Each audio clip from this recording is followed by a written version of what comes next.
रास्ता मझिरे एक कि भयंकर दृश्य भांगी रुजी दुईटी स्कूटी रास्ता मझिरे पड़िथिबा बेले स्कूटी तले पड़िछि छेतरा हो जाइथिबा लहु लुहाण मृतदेहटिए। किछि दूररे रक्त जुड़ुबुड़ु हेई दी जण गड़ुछंती मझी रास्तारे। देहरु रक्तधार सेमिति छुटुछि तांकर। आउ एमानंकु धक्का देइथिबा पिकअप भ्यानटी भी धक्का देई पसि जाइछि रास्ता कड़रे थिबा खाल भितरकु। हाँ आज्ञा टिके देखुनांती रास्ता मझिरे पड़िथिबा मुक साक्षी एई दुईटी स्कूटी को आउ एई भांगी जाइथिबा स्कूटी को देखि अनुमान करंतु एमानंको मालिकंको अवस्था कोन हेथिबो। दर्शक बंधु गोटिए नुहे दुईटी स्कूटी को पिटिला रक्त मुखा पिकअप आउ रास्ता मझिरे गड़ेई देला मुंड।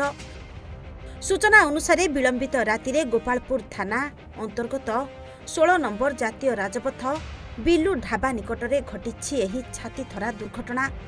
एही दुर्घटना रे जनकर मृत्यु घटिथिबा बेले अन्य दुई जण गुरुतर आहत होइछन्ति। जहाँ सूचना मिलिछि कि पिकअप भ्यानटी दुईटी स्कूटी को धक्का देइथिला, जहाँ फलरे दुईटी जाक स्कूटी संपूर्ण रूपरे भांगी जाई रास्ता मझिरे छिनछतर हेई पड़ी रहिथिला।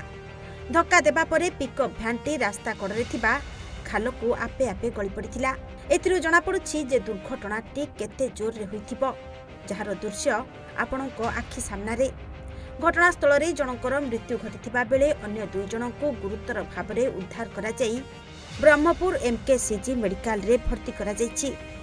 वर्तमान सुधा मृतक एवं गुरुतरंकर परिचय मिली पारि नाही। घटनास्थल रे गोपालपुर थाना पुलिस पहुंची तदंत करुथिबा बेले तदंत परे सबु किछि जଣା पड़िबो बोली सूचना मिलुछि। गंजामरो किरण मिश्रଙ୍କ रिपोर्ट, ओडिशा भास्कर।